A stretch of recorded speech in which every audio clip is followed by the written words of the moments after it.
Okey, assalamualaikum dan sejahtera. So, hari ini saya menerangkan apakah kombinasi di antara Blogspot dan juga Canva. So, pada muka hadapan ini adalah kami menggunakan Blogspot untuk website profil syarikat kami, di mana kami menerangkan tentang company kami, apa yang kami berikan dan juga apakah kebaikan jika anda mendapatkan produk kami. So, di sini juga dalam website profil kami menyediakan berbagai artikel lah untuk maklumat yang lebih mendalam tentang produk-produk kami. Dan selain itu juga dia menerangkan tentang teknik SEO untuk mendapatkan pelanggan daripada Google. Okey. So di sini dah punya di sini ada juga untuk unit sokongan, apa yang akan dapat jika anda membeli produk kami, dan di sini adalah produk-produk yang kami jualkan. So setiap di sini adalah inilah datangnya kebaikan jika anda combine-kan antara Blogspot dan juga Canva. Di mana kami ini 4 produk utama dan kami telah buat setiap produk ini saya kerja sendiri ni. Okey, ini sebagai contoh masterclass website yang kami terangkan tadi, dan ini adalah sebagai contoh e-bundle kit kami jual dan sebagainya. Sebagai contoh saya klik di sini.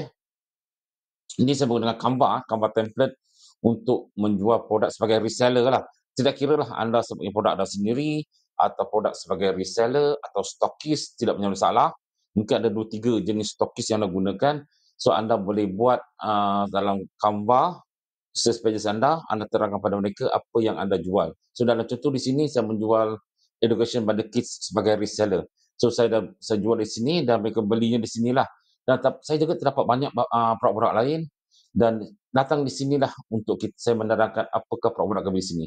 So kombinasi antara orang kata antara Blogspot sebagai kita punya website profil syarikat dan Canva sebagai sales page kita akan memberikan satu synchronize yang mantap untuk perdagangan kita dan secara tak langsung juga akan memberikan kepercayaan kepada pelanggan anda. Selain itu juga anda mudah untuk buat promosi. So di sini anda ada masalah about promosi anda punya uh, social media dalam satu website company. Okey, anda faham maksud di sini Sebagai contoh di sini masterclass website saya masukkan di sini contoh, dan di sini kita masukkan kita punya maklumat our company kami di sini, terus pergi ke masterclass di sini. So orang percaya. Okey, untuk Blogspot ini kita berikan template sebegini, sebiji macam ini. Dia satu template yang convert, okey, untuk anda tak ada pening kepala, kami ajar gunakan template ini dan bagus ni dia boleh pergi waktu malam, dark mode, dan terkini lah untuk anda jika anda mendapatkan produk kami. So, sebagai contoh kita dah menjual produk untuk masterclass peminat, kita buat artikel tentang sini. So, dia secara tak langsung boleh memberikan orang kata Google SEO untuk anda lah. Apa tu SEO?